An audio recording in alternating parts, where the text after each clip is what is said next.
Hi guys, and welcome back to our channel. So we are finally making an update video. I hate making these and I feel like that's all I've been doing. But we had a lot of stuff going on during this time. There was a lot of like medical things.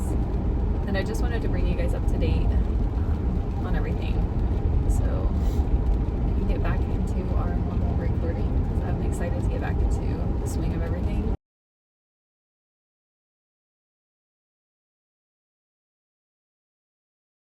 So it's been a little while since we recorded and a lot has happened since then, so we wanted to update you so we could get back to recording and posting. A lot of it was just medical, I would say, and then a little bit of the house that we've had to deal with. So the last time that we recorded was for Hurricane Milton. It was just us getting prepared to leave the house, and everything was fine with our house. It actually got untouched. We just had a couple like plants that had broken. The eye was literally like behind our house, like right on top of us. So we were very blessed in that stance. The Airbnb was untouched as well.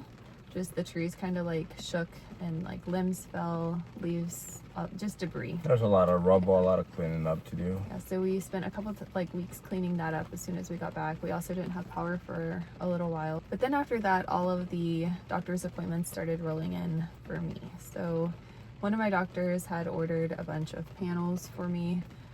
Testings like CAT scans, the Holter monitor, stress test, the echo, all of those things, and it was just a show. My body didn't react to all of that very well. So some of you may know that I had started taking methylated vitamins and aspirin. So at the beginning it felt like everything was like better. I did have a couple weird reactions at the beginning, like stages of taking it, but I was just like, okay, you know, maybe this is just my body like adapting to it and learning how to function in the proper way. So I didn't think anything of it, but naturally I was taking it, and then it would be like 3 days and I would just stop taking it, and then he would be like, are you taking your vitamins? And I would be like, yeah. And I wasn't strict on myself with it. The doctor told me I needed to take it every single day. So then I noticed after I would eat, I would start feeling like a certain way, and I hated it. So I call it tanking, and it just feels like my body is like going into like panic. And I told him, I was like, I don't know if it's something that I'm eating, because I know with MTHFR, like my diet is restricted to a lot of food products that I have to be very careful with. So I was thinking, okay, maybe I'm taking my methylated vitamins and it's working properly, so now I need to be more strict on my diet. So that was what I kind of did for a while. And then I got really strict on taking my medication every single day. Like I was like, I have to do this even if like I'm not feeling right, because I know like your brain gets adapted to like how it naturally feels, and then anything that you introduce to it until it like, you know, gets into that loop of it becoming natural, it kind of rejects it. So I was like, okay, that's what's going on. It's just a big shift for me. I'll get used to it. So I became strict on it. I actually one day had to go to the emergency room, and the emergency room doctor told me to stop taking those vitamins. And I was thinking like, my doctor like knows what's going on with my body. She, you know, did the blood work, everything came back, and like she told me to do this. So I was like, okay, everything is fine. But during that time of having to go to the emergency room, they drew my blood and it caused a blood clot. It wasn't major, but it was there. So that wasn't like a big deal, because I feel like that's now a normal thing that's happening. So it's two separate doctors. So I have a normal doctor that told me about the MTHFR that did those panels, and then I have a cardiologist. So my cardiologist ordered all these panels that had started like after Milton, like a couple weeks after Milton, and it was like I was there every single like week. Yeah, it was intense. It was a lot. It was a lot of appointments and a lot of stuff that you had to go through. It was bad. So I went to him, and my first appointment was just going over like history and all this stuff. And then after that, he started doing all the testing. My first test was blood work, which also caused another blood clot. That one was gnarly. Yeah, it was. That was huge. That one was pretty bad. So then I went to my echo, and I don't think anything happened with that. I didn't hear anything. Wasn't the echo one where The ultrasound of my heart. Oh, okay, yeah. Yeah, and then after that, I had a ultrasound of my legs. So I have a lot. But the echo was the one where like they couldn't, like you were feeling weird when they injected you with the iodine. That was the CAT scan. Oh, okay, Yeah, that CAT was later. scan. Yeah, okay, so that yeah. one's So messed up. yeah, that was. But so it was the echo of my heart. It was a lot. So trying to like put things in order, but it was the echo of my heart. Which they are not allowed to give results back. That's fine, but I didn't hear anything from that, so I'm taking that as good news. And then it was the ultrasound of my legs, so they had to go down the arteries and veins and make sure everything was okay, which I have a artery in my right leg that's leaking, but nothing too crazy, I guess. I don't know. I'm not too worried about that. But then what was it? It was something else. The stress test. The stress. Is that the one with the iodine? No, that was the treadmill. Oh, the treadmill. Yeah, so then came the stress test, which I failed. I thought I was doing good. Yeah. Yeah, but I guess it didn't. It was short. Yeah. It was really short. But yeah, so I failed my stress test, and from there, that kicked in like another route. So mentally, at that point, I was like so stressed because my dad had like failed a stress test before, and through that, like they had to go through like some arteries and then go into his heart to make sure everything was okay.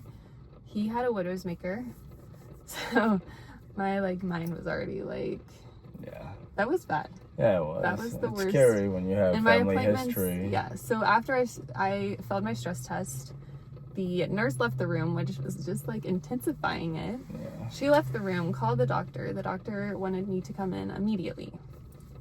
So then I was thinking the worst, like just naturally, like, here we go. And I told my husband, I was like, this is why you don't go to the doctor, because when you go to the doctor, they like find problems that you don't even know. Want to deal with. So there I failed my stress test, and I had already had my CAT scan scheduled out. So all these were scheduled out. And for my CAT scan, I was supposed to take those, like these medications that slow your heart rate down. It needs to be below 67 beats per minute. Yeah. Now my heart is very unique. When I sleep, it's in the low 40s. And whenever I'm awake, it can get up to like the 190s. So that's like a dual problem. So like if you have a high heart rate, they're able to give you medications that slow it down. If you have a low heart rate, they give you medications to keep it going. So they gave me these medications, and something I do is just I track like my heart rate when I'm sleeping. It's just something I naturally do. So I brought to their attention that, like, you know, when I'm sleeping, my heart rate is very low. Like, I don't know if I should take these. And she said, yeah, it's fine. It's not going to do anything. And I was like, it's in like the 40s. And she goes, yeah, you're okay. Like, we do this all the time with like patients. And I was like, okay. But like, I got in the car and I told my husband, I was like, I don't want to take these. Like, I'm going to cancel my appointment. I don't want to do this. And I just kept going and going for like a couple of weeks about like not wanting to do this. And like, it was like very scary. Like, I was terrified. I was like, if like this lowers your heart rate and my heart rate's already at 40, anything below that is like scary. Like, it's major problems. So I had another appointment, and I talked to, that was the echo. I talked to her. No, it wasn't the echo. What was it? I was there for something. It was it was the echo where they had to go look through. No, it was my heart, because she said, no, don't take it. Okay. She said, make sure that you let the nurse know. I think she had so many appointments. It was a crazy. blur. It gets confusing. Yeah, so I'm trying to like tell you the points, but but you ended up having to push a little bit. The lady that did I know. So the lady that did my ultrasound was telling the nurse, like, hey, this is like what she's dealing with. You know, make sure run it through the doctor. So she ran it through the doctor, and the doctor said, absolutely not. Don't give her the medication. Don't do anything. Like, she don't need to take that. And so I canceled And they almost that. made you take it, Yeah, which she was still scary. kind of like pushing, and she had to call. It was at like a different hospital like location or different doctor's office that I had to go to. She had to call and make sure like that they knew that, you know, I wasn't able to take those medication. Just like I wasn't gonna do it anyway. But anyway, she let them know that, you know, I can't take that medication, so like we're gonna have to find a different route, and they were like okay with it. So I was like now like better. I was like calmer and everything like that. But in order to get this CAT scan done, they needed to check my liver and kidney function for the dye, so like my body could get that out. During that time, just randomly, I was sitting at the kitchen table with the kids, and what were we doing? A puzzle? Yeah, we were doing a puzzle, and I got like this sharp pain in my stomach. I started getting like really cold. I was like, I'm normally cold. And I was like, okay, that's like weird. I went to the bathroom, and when I was peeing, it was like bright red blood, just bright red. And I was like, what the heck is going on? Yeah, so at this point, and this was before my CAT scan, like a week before. And I had to go get my blood tested like 2 days, like 2 days after. So, and it kept going for like hours and hours and hours. And it was just when I was peeing, like it was weird. It was bright red. So his parents had to come to the house, and they watched the kids, and this was at night. So I had to go to the emergency room. The nurse like took a sample. They went to the doctor, and they were like, she's peeing like bright red blood. And they did a CAT scan there without dye. So during that CAT scan, everything, like all my organs were functioning properly. We just don't know what was causing me to bleed. So it wasn't like any internal bleeding. It wasn't anything significant like that. They tried to give me pain medicine. Medicine is something that I won't take. It's just like my body don't do good with things. No, you don't do medicine at all. So he was a little bit pushy on that, and I kind of like had to stand my ground. So he knew that I was going to my doctor's in a couple of days due to my liver and kidneys. So he said that, you know, everything with your organs are fine and everything is, you know, okay. So we got discharged without really knowing what was going on, but I knew that I had to go get a CAT scan, which was focusing on like my liver and kidneys. So that added stress to the situation. So after getting the blood work done, I did get a blood clot again. And then I was scheduled for my CAT scan. So the CAT scan, I think, was like 4 days after the blood work. So I went to go get my CAT scan, and it didn't turn out too well. I don't think my body reacted well to the dye. I don't know what was causing it. She said that she never seen that either, but my body just started jerking. Like my legs started jerking. My arms started jerking, like, I don't know. And it was bad. And whenever they would say, like, okay, take a deep breath, and you have to hold still, like, during this whole procedure. So my heart rate was good when I went into the doctor's office. And when I laid down and took a deep breath, my heart rate would start rising, like, really fast. So she didn't know, like, why it was doing that. I didn't know either. So then we just had to hold my breath. So when I would hold my breath, it would rise, but it was rising like at a slower rate. So in order for them to get the picture, like we had to like do whatever we could. So I got my pictures done, and during this time, like my body was just like jerking, and she went and got the other nurse, and the nurse was like, have you ever had like this procedure done before? And I was like, yes, I've had CAT scans done before. But I haven't had like this situation happen. And it like literally took like, how long did it take? From the finish to like getting out of there, it took us a minute. Like they didn't let me in the back, so I don't know. So they made me sit up slowly. I sat there for a while, and during this time I was just embarrassed, and I was like, I'm okay, like I'm good, I'm fine. And they were like, no, you're gonna sit right here.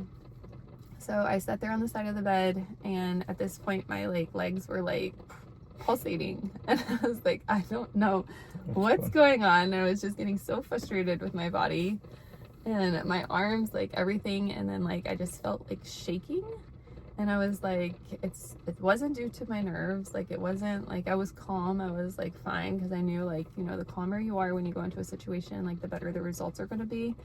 And I did not want to fail a CAT scan too. But it was during the time, like after, I don't know if anybody's had an MRI, but like you get injected with this dye, and then like a few seconds later your body just gets warm, and it literally feels like you're peeing your pants. I don't it's embarrassing, but like that's a factor of it. And it was fine. I didn't do anything. And my arm, it stung a little bit, but she said that could be normal. I also had like a blood clot in the same arm, so they did this vein with the blood clot, and then she went in here. So everything was like okay on that end, but it was just my body. So we don't know what happened. And they didn't look further into it either. No. And she stayed with me, and then I went out and sat in like the hallway in front of like the reception desk, and like they were watching me.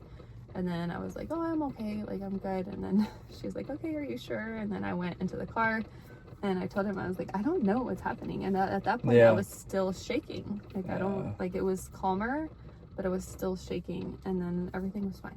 So I don't know what happened, but that was really weird. She was like, make sure that if you ever have to get this procedure done again, to let them know that this happened.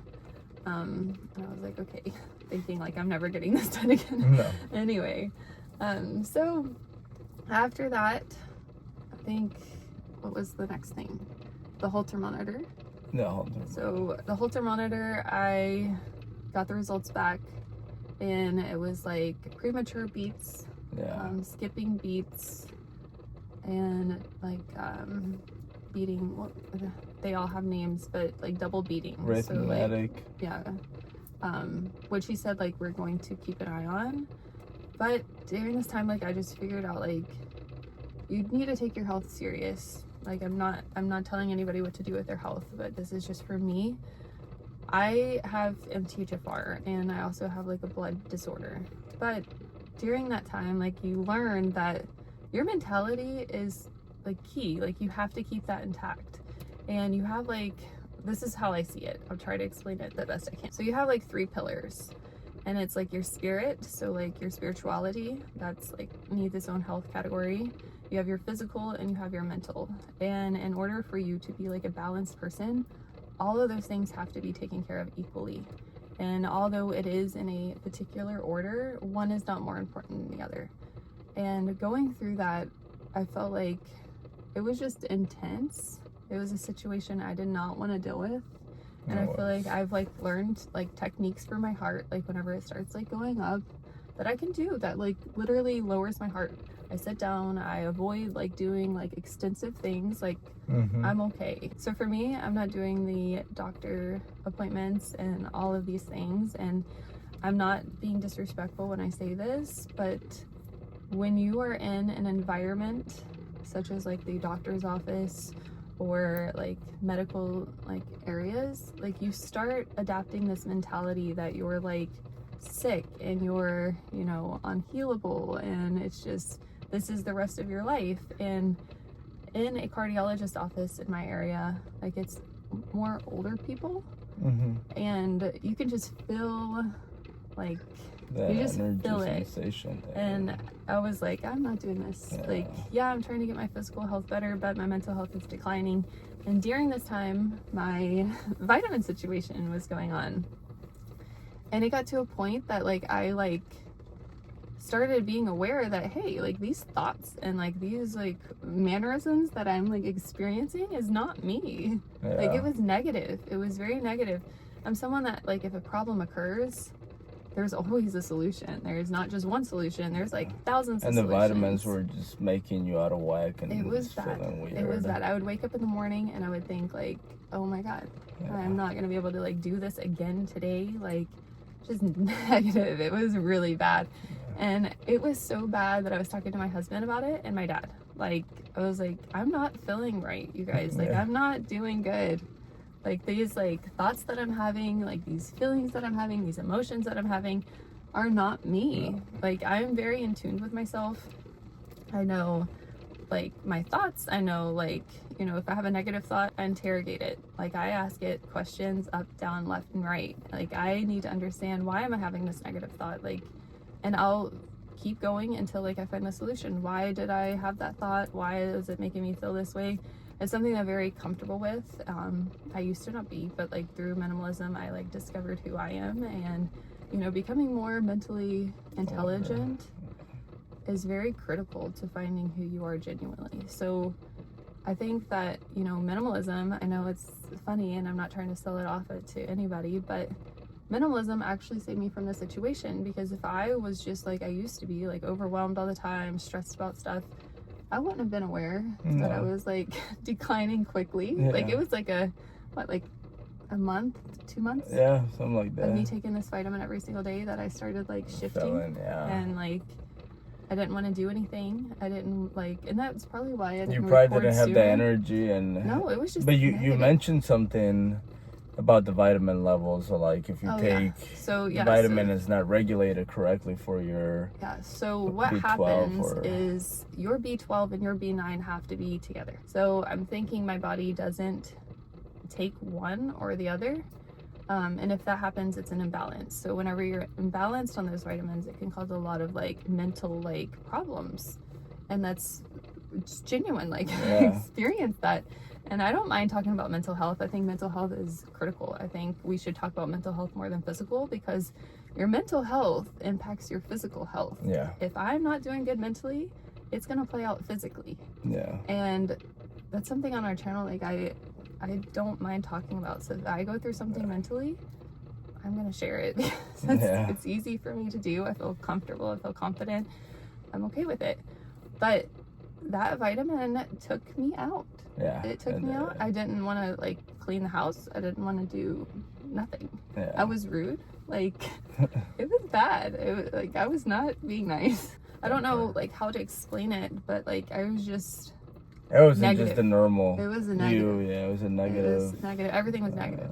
Like my marriage was negative. My day was negative. Like I had to do something that was negative, and like that gets on my nerves. I can't be like in that environment. So for me to be projecting like just I don't know. But I don't know how to explain it. It was a time. Yeah. And it was a time I feel like, especially for you, like you were going through it. Like we were going through the doctor's appointments together. It was stressful. Like wow. That was fun. It was going through it. No, you go through it too. Like when you're in a family, like everybody goes through it. But yeah, I'm just so glad that like it registered to me, like I'm not taking these vitamins anymore. No. Like I'm not doing it, because ever since I started taking these vitamins, it's been and naturally, if I would have listened to my body, like it would take it for 3 days and I would stop. Yeah. Like it would just I kept on pushing her to take it and take it and take it and take it, and eventually you started taking it more regularly. But I think that's something that we do a lot. Like we don't listen to our bodies, and our bodies know our bodies more than we do, like, you know, consciously. So yeah, I'm not doing that again. And now I want to go to a functional doctor. So that's someone that looks at the whole picture. So that's something that we kind of need to evolve as like humanity. Yeah. Sorry, it's raining, so if you hear anything, it's probably that. But so as a doctor, like you need to understand that like if you start manipulating one area, it's going to have a chain reaction through the entire body. And they understand this. If you're a doctor, I'm not trying to be rude, I'm not trying to be insultive, but you have to be very careful. And especially if someone has like a genetic mutation and other like blood disorders or whatever the case may be, neurological, whatever it is, you have to understand that yes, you're fixing one problem, but you could be making a chain reaction of 1,000 problems. So during all of that time going to the doctors, my health kind of declined. Like, it did. Mentally, physically, emotionally, like it was bad. I went through the ruts because I don't know, but I'm not doing that again. So yeah, so that was like a big portion of you know I'm just why we've been out for such a while. It took me a while too to build back. Like after I stopped taking it, like every day I stopped taking it, I felt better. Yeah. But it took me a while to get back to where I naturally normally am. And I'm glad that I went through that experience. I think everything happens for a reason. You have been feeling so much better and doing so much, like more of a positive, more, outlook, yeah, and like more healthy, and because everything is perspective. including your heart. I feel like it's been doing a lot better. Yeah. It hasn't been, as it has been in the past. Stress is like a huge factor burden on your heart. Like it's again, mental affects your physical, and I wasn't able to take showers that well. I wasn't able to I don't know. And your brain, I know I say this probably a lot. You'll probably hear me say it again, but is the most complex thing in the world. I tell this to my, you already know, so you can probably finish my sentence.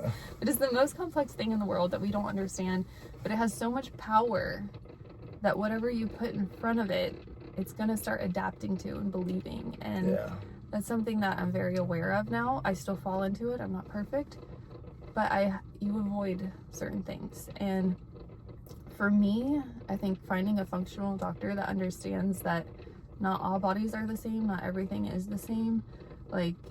You have to find the whole picture before you start diagnosing and giving vitamins or medication even.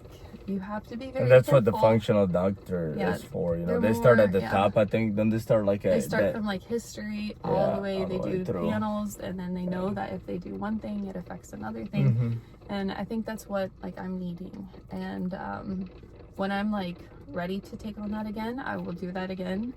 And for me, I'm taking on responsibility for my health. I know that my diet affects me, so if I'm eating like crap, I can't complain. And I can't sit here and just play victim to my physical, because if I'm putting that into my body, that's what's going to come out of my body. So that's just where I'm at. And spiritually, mentally, and physically, those are my pillars, and it's a balance. You can't let your physical come over your mental. You can't let your mental come over your spiritual, but they all have to be balanced together. I don't know if that makes sense. No, it does. It does. One is not more important, but they do have a pecking order there. So that really taught me that lesson even deeper. And through this, I've been expressing to my husband, I was everything happens for a reason. The most random things happen for a reason. Whatever. There's always a lesson in everything. There's multiple lessons, and it's probably gonna be lessons that I'm gonna be unpacking for years. Situations that I've had when I was younger, I'm still learning from them now. So although it was, and in addition to all of the stuff that you went through, we were going through the house, people coming in, taking drywall, putting drywall in, which caused us to get sick again. Yeah, it did. And it was really bad to the point that we had to go to the doctor, and our 18-year-old got his blood tested. They did a different panel on him, I think, because he's an adult now. Where it's a blood cell that our bodies have. I have the name, but I can't remember what it was anyway called. It's due to mold and bio natural things that can rise those levels. And his, what was it? It was 3,000. It's pretty higher than 500, and his was 3,000. So now that has kicked us into high gear with this house. Wasn't it his white blood cells? It's a white blood cell, but it's a particular blood cell that fights off mold and stuff like that. And whenever we told the doctor what was going on after the test results, she was that's exactly what's happening. She's sending us to Florida. It's a specialized doctor, though. Disease and control. Yeah, disease and control. Yeah, that's what it is. So that all of our family can get our blood tested and see what our levels are at, because at that rate, it's very dangerous to be walking around like that. So now we're having to move forward with a lawyer for the house, because we had the director walk through our house. He was oh, I'm so sorry. I was just unaware that it was like this. And during that time, there was an inspection happening that we were supposed to get a report by Friday. We got nothing. We have gotten nothing, and they completely ignored it. They haven't come back, and then which you'll see in my videos. But they put the drywall up, and they were going to texture it and paint it for us so that we would feel like we're at home. And I was like, no, like this drywall is temporary. You guys haven't fixed any situations. I said, you're putting it under the same circumstances that the last drywall was, and we're gonna have the same results. And now we're seeing mold growing again through our walls. Yeah. Even with those like air machines and everything, and at this point they've neglected the air machines. They haven't been changing the filters. They haven't been doing nothing. So that just shows where, you know, their priority is. But for us, like, this was the last thing we wanted to do because it just gets drawn out. It's expensive, it's time consuming, and your stress levels just go through the roof. So that's kind of like what we've been going through. And I feel like since I started my YouTube channel, it's just been like one thing after another. And I was talking to him today, I was like, the most thing that I'm uncomfortable doing is like sitting there talking about like all the negatives in your life. And here I am on YouTube again, sharing a video.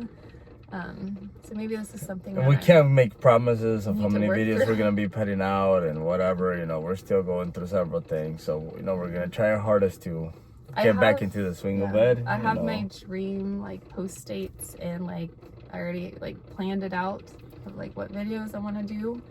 But I want to just get back into the swing of things. So it might just be random at the beginning. But I definitely want to take this YouTube thing serious, and hopefully, you know, everything starts aligning a little bit better. Yeah. So. Yeah. We're back. And I'm so sorry that this is, again, a negative thing. And I'm okay. So don't, like, feel sad or anything. I'm totally fine. There's people out there worse off than my medical and situations like that. And I talked to the kids about this while we were going through it. That, you know, there's moms in the hospital that aren't doing too well. So we just need to be thankful that, you know, mommy is okay. Like, I'm okay. Because for kids, I feel like it's a little bit heavy. No, it is. When you see your mom, like, stressed and, like, in a whole different atmosphere. So, like, I'm totally good. I'm healthy, and I'm thankful that, you know, that happened, because now I know to, like, listen to my body. I know to, you know, pay attention even closer whenever you start taking certain things. I'm not taking anything, but so it's always good to go through situations because there's always lessons in them. So we're back. So thank you guys so much for sticking around, and thank you so much for watching, and I'll see you in the next one. Bye.